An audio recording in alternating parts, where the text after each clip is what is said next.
It's 2 a.m. on a freezing January night in 1750 Boston. While you're trying to sleep, your neighbor, a baker who's been working since before dawn, is trudging through snow-covered streets carrying a lantern and a wooden staff.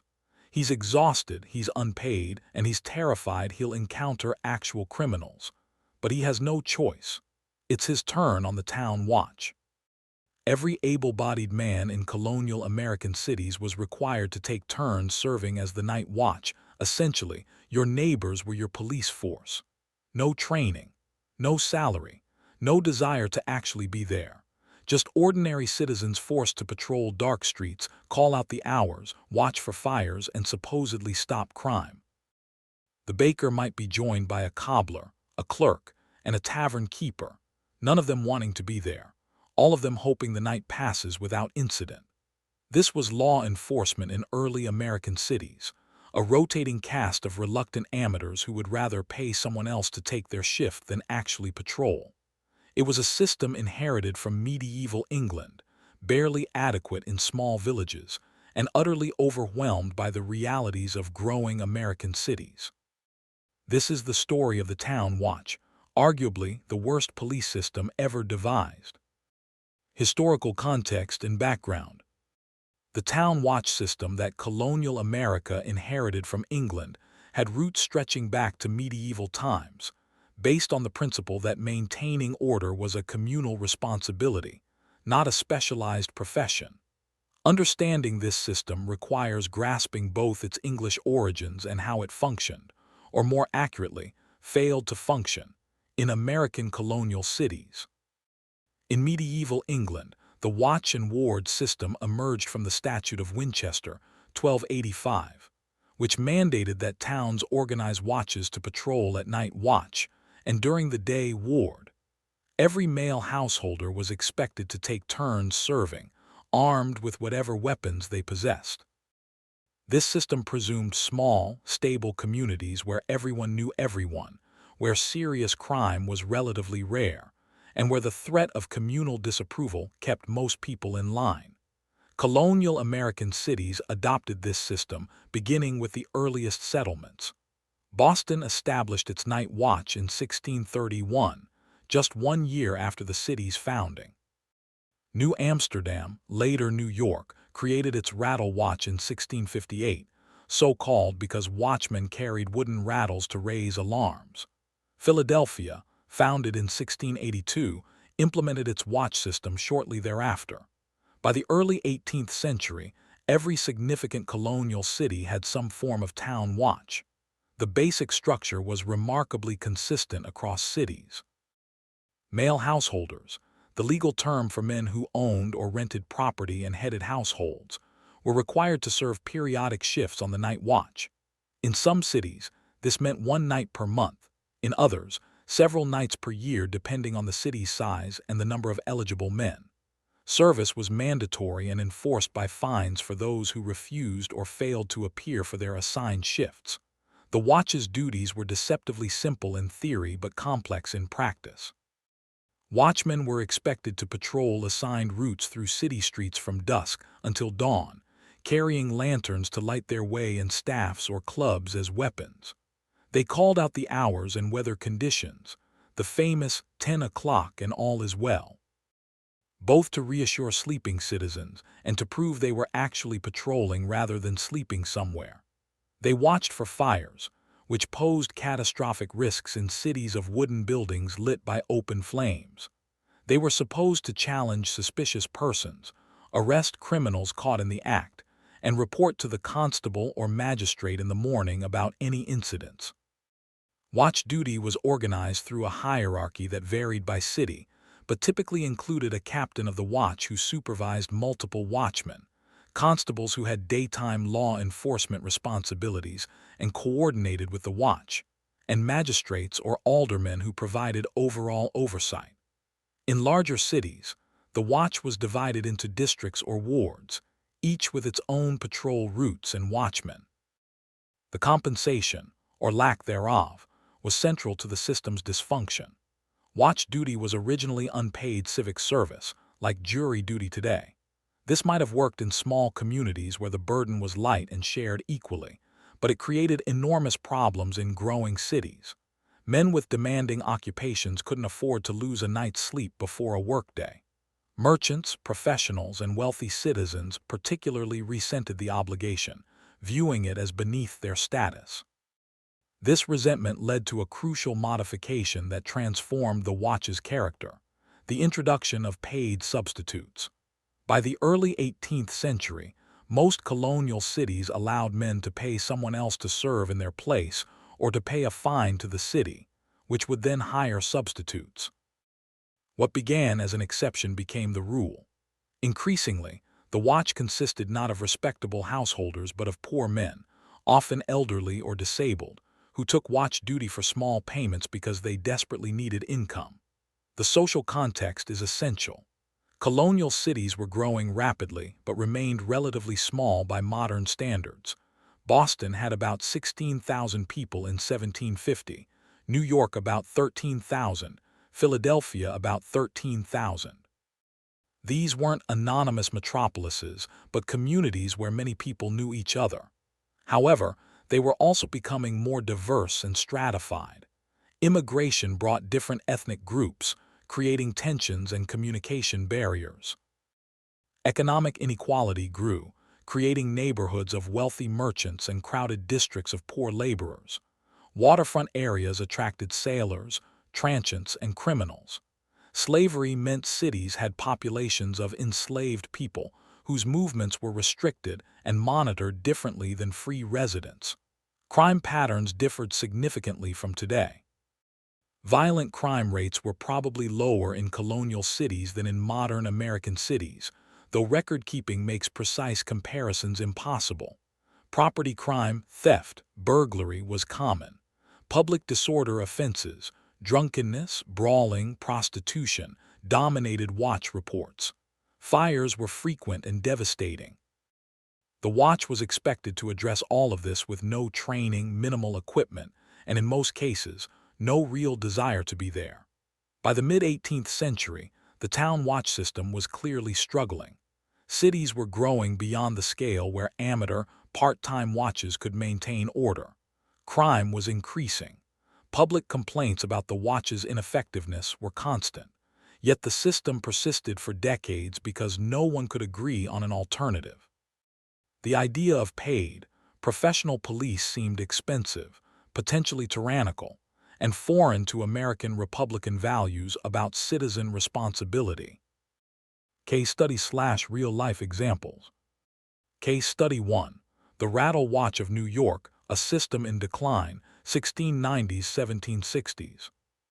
New York's watch system, established in 1658 under Dutch rule and continued under English control, provides a detailed picture of how the town watch functioned and gradually deteriorated over the colonial period. The New York watch was called the Rattle Watch because watchmen carried wooden rattles, noisemakers that could be spun to create loud sounds to raise alarms. A typical night in the 1690s might see 8 to 10 watchmen patrolling the city's streets, which then encompassed only the southern tip of Manhattan below today's City Hall. Each watchman would walk a designated route, carrying his rattle, a lantern, and a staff, calling out the hours as he went. The official regulations specified the watch's duties in detail. A 1691 ordinance required watchmen to walk and not to sit or sleep, and carefully and diligently to inspect from house to house to see that no disorders be committed. They were to arrest night walkers, prostitutes, suppress tippling houses, illegal taverns, apprehend criminals, and most importantly, watch for fires. The penalties for sleeping on duty or being drunk were supposed to be severe, fines that could amount to several days' wages for a laborer. But the reality diverged sharply from these regulations. Contemporary accounts describe watchmen regularly sleeping in watch houses, small structures where the watch could take shelter, or in doorways, concealing themselves in alleys to avoid walking their routes, and being drunk on duty because they'd purchased liquor to stay warm on cold nights. A 1703 complaint from the mayor's office noted that watchmen were old men, past labor, or lame persons, not able or willing to make resistance, who, sometimes for trifling considerations, let loose persons properly apprehended. A specific incident from 1712 illustrates the watch's inadequacies. On the night of April 6, a group of enslaved people organized an uprising, setting fire to a building as a diversion, and then attacking white residents who came to fight the fire. 9 white men were killed and 6 injured before militia forces suppressed the rebellion. The watch completely failed to prevent the uprising or to respond effectively once it began. Several watchmen simply fled when the violence started. The incident led to calls for watch reform, but little changed because the fundamental problem, relying on unwilling, untrained amateurs, remained unaddressed. The substitute system particularly degraded New York's watch. By the 1720s, a robust market had developed where men hired substitutes. Court records show disputes over watch service, including cases where men paid substitutes who then failed to show up, leaving the original assignee liable for fines. The going rate to hire a substitute was about 2 shillings for a night, significant money for poor men, but a bargain for merchants and professionals who would gladly pay to avoid the duty. A 1731 petition from New York residents captured the public's frustration. The watch, as now regulated, is altogether useless, and rather a burthen than a security to the inhabitants. The persons employed being generally of such ill fame that nobody cares to call upon them for their assistance in any case whatsoever. The petition noted that respectable people avoided calling the watch when crimes occurred because the watchmen were known drunkards or persons of no character, who might be in league with criminals, or who would demand payment for their assistance. The city attempted reforms throughout the 1730s-1750s. They increased the number of watchmen, raised the substitute fees to fund hiring better men, and imposed harsher penalties for dereliction of duty. But these measures only marginally improved the situation. A 1757 account by a visitor to New York described watching watchmen, who appeared to be the most helpless, infirm, and decrepit creatures that could be raked up from the dregs of the people. Hardly the force one would want confronting dangerous criminals. The watch did successfully perform some functions.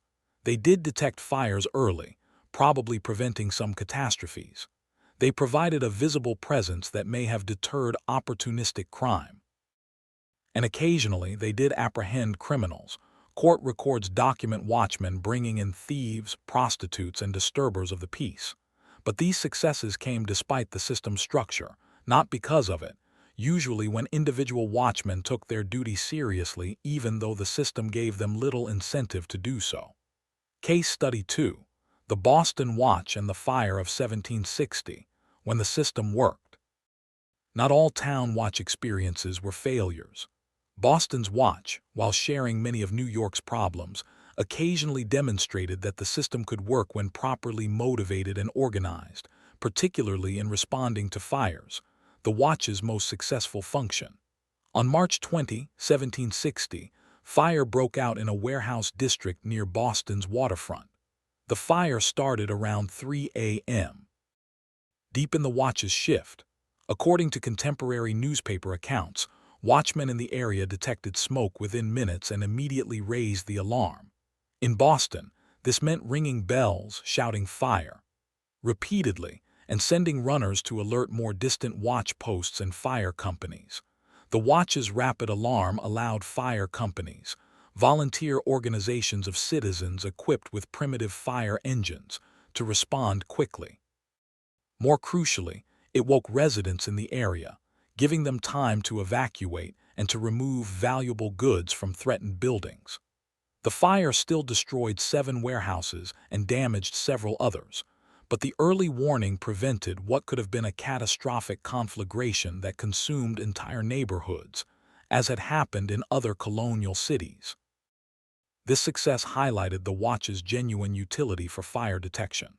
Watchmen walking patrol routes every few hours through the night were genuinely better than nothing at detecting fires early.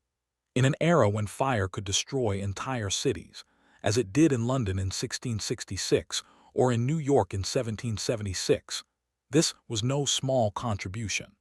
Many colonial city residents, even those who criticized the watch's uselessness against crime, acknowledged its value for fire prevention.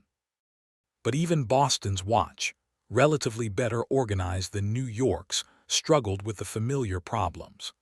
A 1758 grand jury presentment complained about the watch, noting that many disorderly houses are kept open the whole night, in open contempt of the laws, the watch not daring to disturb them.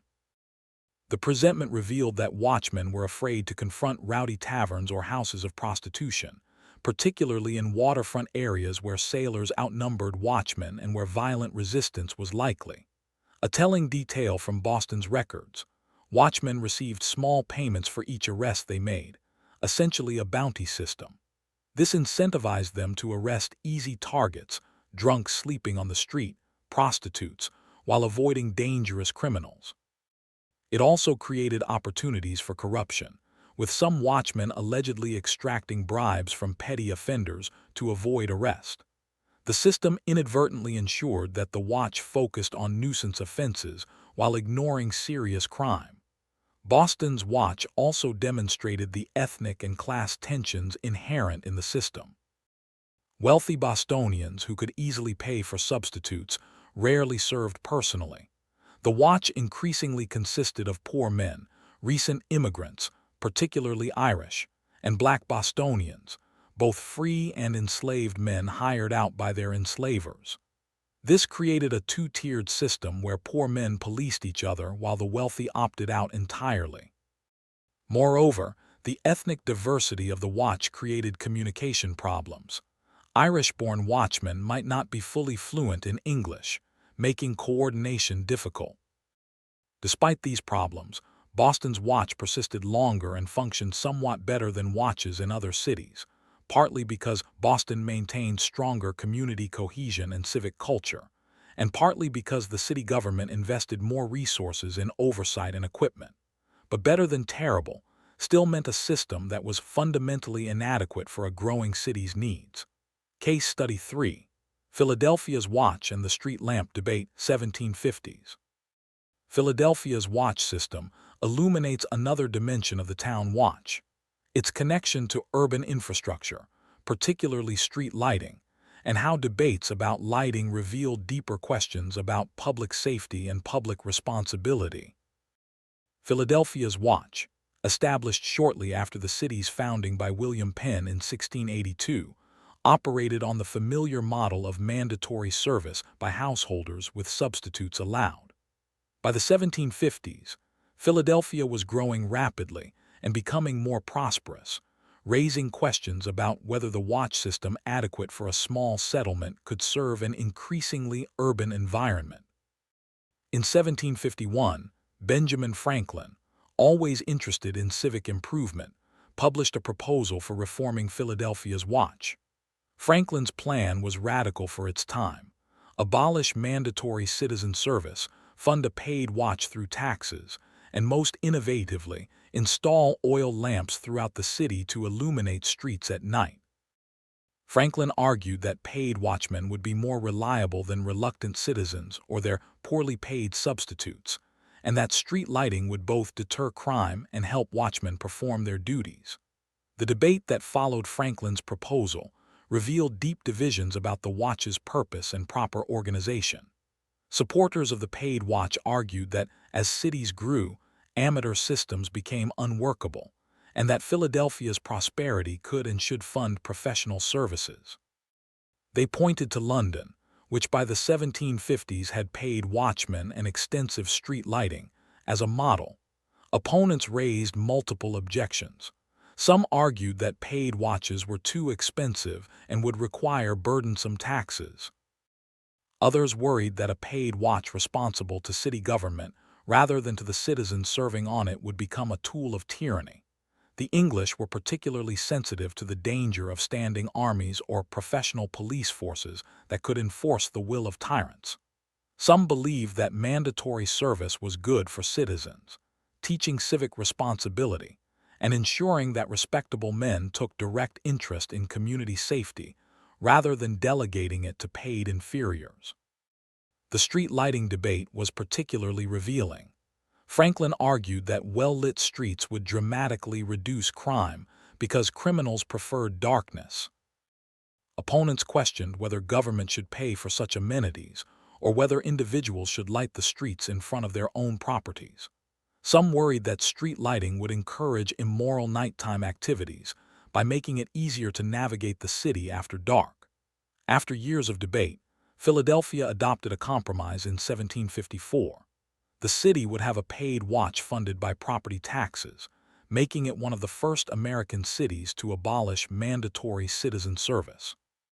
But the system remained small and poorly funded, with only about a dozen watchmen for the entire city. Street lighting was also approved, but implemented slowly due to cost concerns. The Philadelphia case demonstrates the town watch's role as a site of civic debate about fundamental questions. What services should government provide? How should they be funded? Should public safety be a citizen responsibility or a professional service? These debates would continue for another century before American cities fully embraced professional police forces. It's also worth noting what happened to Philadelphia's new paid watch. It worked somewhat better than the old mandatory system, but still suffered from inadequate funding, too few men, and poorly selected personnel. The problems weren't just about whether watchmen were paid or volunteers. They were about whether the watch model itself was viable for urban law enforcement. Case Study 4. Charleston's Watch and Slave Patrols, the Racialized Watch 1700s. The Southern colonies, particularly Charleston, developed watch systems with a crucial additional function: controlling enslaved populations. This created a hybrid system that reveals how policing in colonial America was inextricably linked to maintaining slavery and racial hierarchy. Charleston, South Carolina, by the 1730s had a population that was majority black, with enslaved people significantly outnumbering free white residents. This demographic reality created paranoia among the white minority about potential slave uprisings. Charleston's watch system reflected these fears, operating not just as fire watch and crime prevention, but as slavery enforcement. The Charleston Watch had explicit duties regarding enslaved people. Watchmen were required to stop and question any black person encountered during night hours and to demand proof they had permission to be outside, typically a written pass from their enslaver.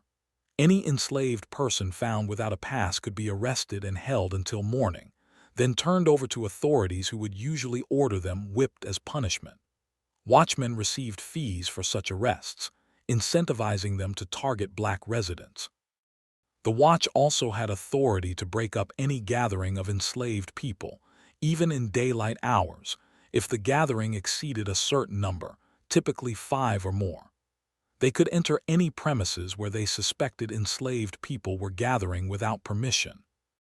And they could use violence, including lethal violence, against any enslaved person who resisted or who behaved suspiciously.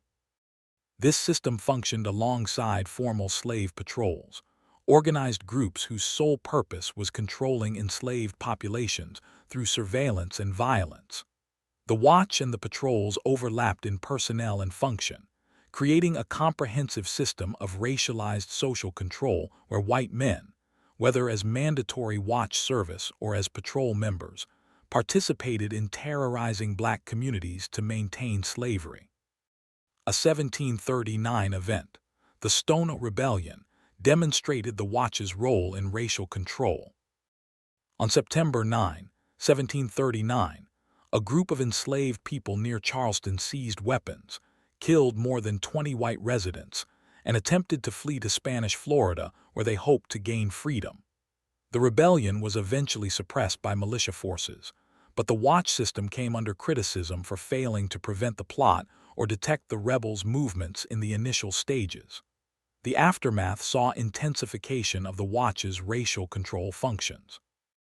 The Negro Act of 1740 expanded watchmen's powers over enslaved people, required more frequent patrols, and increased penalties for watchmen who failed to properly police black residents. The watch became more explicitly a racial terror apparatus, with its primary function being the maintenance of white supremacy rather than general public safety. For black residents of Charleston, the watch was not a protective force but a constant threat. Any nighttime movement risked arrest and whipping. Any social gathering could be violently dispersed. The watch meant that white men, empowered by law, could stop, question, harass, and beat black people with impunity. This wasn't a side effect of the watch system.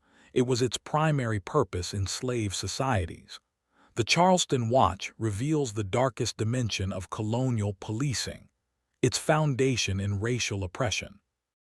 While northern cities, watches were incompetent and often useless, southern watches were actively harmful to a large portion of the population, functioning as organized terror to maintain slavery. This history connects directly to modern debates about policing's origins in slave patrols and racial control rather than in neutral public safety. Social impact and analysis. The town watch system's century-and-a-half existence in colonial and early American cities left lasting impacts that shaped both how Americans understood public safety and how they would eventually develop professional police forces. The failure to professionalize authority.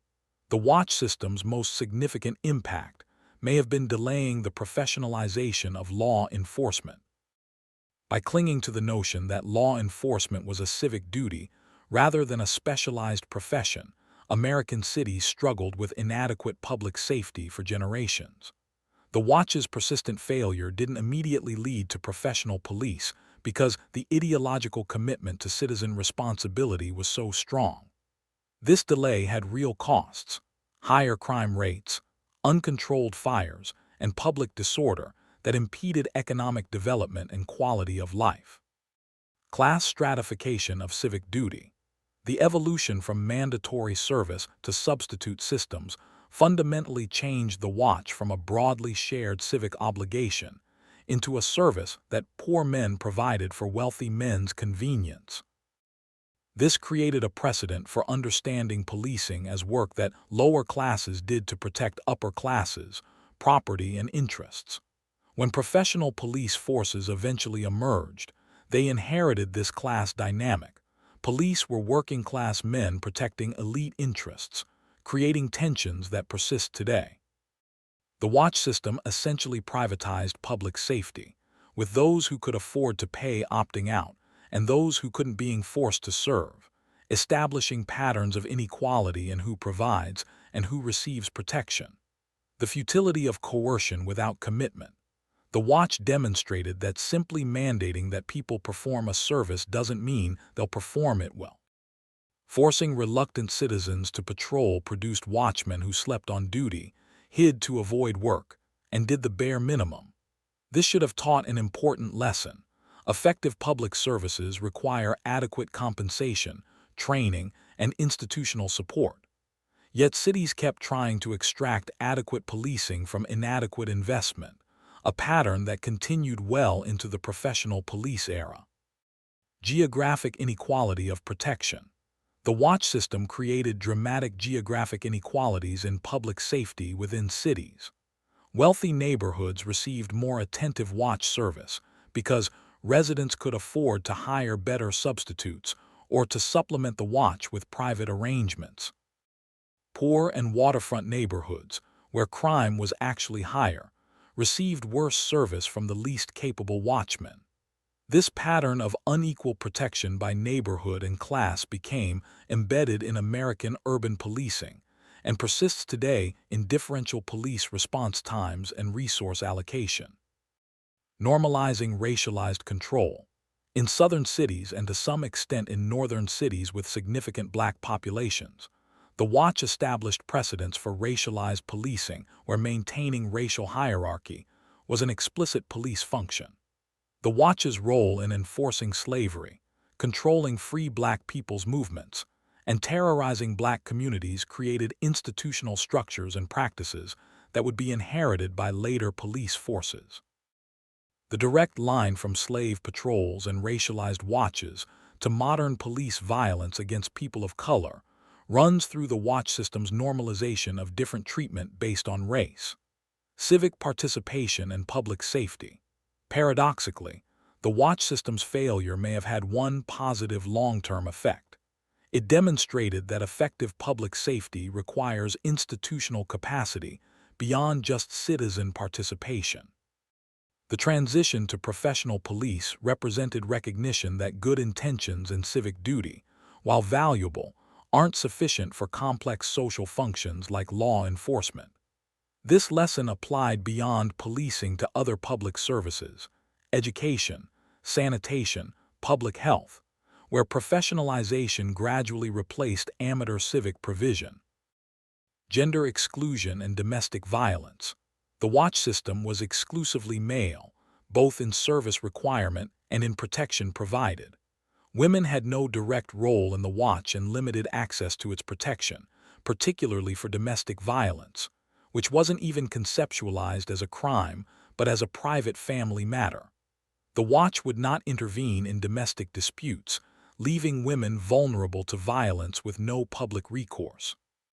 This gendered exclusion from both providing and receiving protection established patterns where policing prioritized protecting property and public order over personal safety within households, particularly women's safety from male violence. Resistance to centralized authority. The watch system's persistence, despite its obvious inadequacy, reflected deep-seated American resistance to centralized government authority, including professional police. Citizens feared that paid, professional police accountable to city government rather than to citizen oversight would become tools of tyranny. This fear wasn't entirely irrational.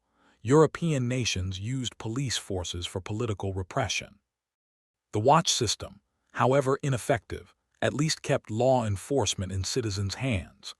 Only when cities became so large and crime so unmanageable that the watch's failure became intolerable did Americans reluctantly accept professional police, and even then with significant reservations about police power that continue today. Modern connections. Reflection. The town watch system seems hopelessly archaic. Who today would imagine forcing neighbors to patrol streets with lanterns and wooden rattles? Yet examining the watch reveals surprising connections to contemporary debates about policing, community safety, and civic responsibility. Community policing and neighborhood watch. Modern community policing initiatives and neighborhood watch programs intentionally evoke the town watch tradition of community members taking responsibility for local safety. Proponents argue that residents know their neighborhoods better than outside officers, and that community involvement creates social cohesion and informal social control that prevent crime. However, the town watch's history suggests caution. Simply involving residents doesn't guarantee effective or equitable policing. Colonial watchmen knew their communities intimately, but were still largely ineffective. Modern neighborhood watch programs have sometimes devolved into vigilantism or racial profiling, as in the Trayvon Martin case, where George Zimmerman claimed to be protecting his community as a neighborhood watchman, but killed an innocent teenager. Volunteer versus professional models. The debate over paid professional watch versus mandatory citizen service that roiled 18th-century Philadelphia echoes in current discussions about police budgets and alternatives to professional policing. Some reformers argue for shifting resources from professional police to community-based alternatives, community mediators, violence interrupters, civilian crisis responders. While these aren't identical to forcing citizens to patrol streets, they share the premise that public safety doesn't require expensive professional police forces. The watch's failure suggests that adequate investment, whether in professional police or in alternatives, is essential. Underfunded, under-resourced public safety provisions fail regardless of whether they're professional or community-based. The problem of reluctant enforcers, the watch's central problem, forcing people to do work they didn't want to do, manifests differently today. While police officers are paid and voluntary, many entered the profession for steady employment rather than commitment to public service. Police departments struggle with officers who view the job as just a paycheck, do the minimum required, and resist reform or accountability. The Watch's experience suggests that effective policing requires not just hiring people, but recruiting those genuinely committed to the work and creating conditions that maintain that commitment. Inequality in protection. The Watch's geographic inequality, better service in wealthy neighborhoods, worse in poor areas, persists in modern policing through differential response times, resource allocation, and officer assignment. Studies consistently show slower police response in poor and minority neighborhoods. The Watch established this pattern. Those who could pay, through hiring better substitutes or private watchmen, received better protection. Those who couldn't, didn't. We've replicated this inequality in professional policing, where wealthier communities can supplement public police with private security, and police departments allocate more resources to protecting valuable properties and influential residents. The persistence of racialized policing. The Southern Watch's explicit racial control function connects directly to modern debates about policing's role in maintaining racial inequality. While modern police aren't legally tasked with controlling black populations as Charleston's Watch was, disparate stops, searches, arrests, and uses of force reveal continuity. The Watch established the precedent that law enforcement could legitimately treat people differently based on race, and that controlling minority populations was a valid public safety goal. Breaking from this precedent requires acknowledging its historical roots in systems like the racialized Watch. Accountability and oversight. The Watch had virtually no accountability. Watchmen reported to constables and magistrates who rarely disciplined them, and citizens had limited recourse when watchmen failed or abused authority. Modern police accountability remains contentious, with debates about civilian oversight, body cameras, and qualified immunity essentially asking the same questions. Who ensures police do their jobs properly? How do we balance police authority with accountability? The Watch's lack of accountability contributed to its failure, yet we've struggled for centuries to create effective police accountability. The myth of the good old days. Some contemporary discourse romanticizes historical community-based policing as less coercive or more legitimate than modern professional police. The Watch's history complicates this narrative. Historical community policing wasn't inherently better. It was often worse, less effective, and in Southern contexts, explicitly designed for racial oppression. The challenge isn't returning to imagined better historical models, but learning from history's failures to build better systems than we've ever had. Civic responsibility in the modern era. Perhaps the Watch's most relevant lesson concerns civic responsibility for public safety. The Watch presumed that safety was everyone's responsibility, not something purchased from professionals. That presumption failed in practice, but the underlying question remains. What responsibility do citizens have for their communities' safety beyond just paying taxes for police? Modern debates about community-led safety initiatives, restorative justice, and violence interruption programs revisit this question. The Watch's failure suggests that civic responsibility alone isn't sufficient, but it doesn't mean civic engagement is irrelevant. Finding the right balance between professional capacity and community involvement remains an unsolved challenge. The town watch system that dominated early American law enforcement for over 150 years was, by almost any measure, a failure. It failed to prevent crime effectively. It failed to protect all residents equally. It consumed citizens' time while providing them minimal safety. And in its Southern iteration, it succeeded primarily at oppressing enslaved people, which wasn't a failure of the system but its explicit purpose, making it morally monstrous rather than merely incompetent. Yet the Watch persisted for so long not because it worked, but because alternatives seemed worse.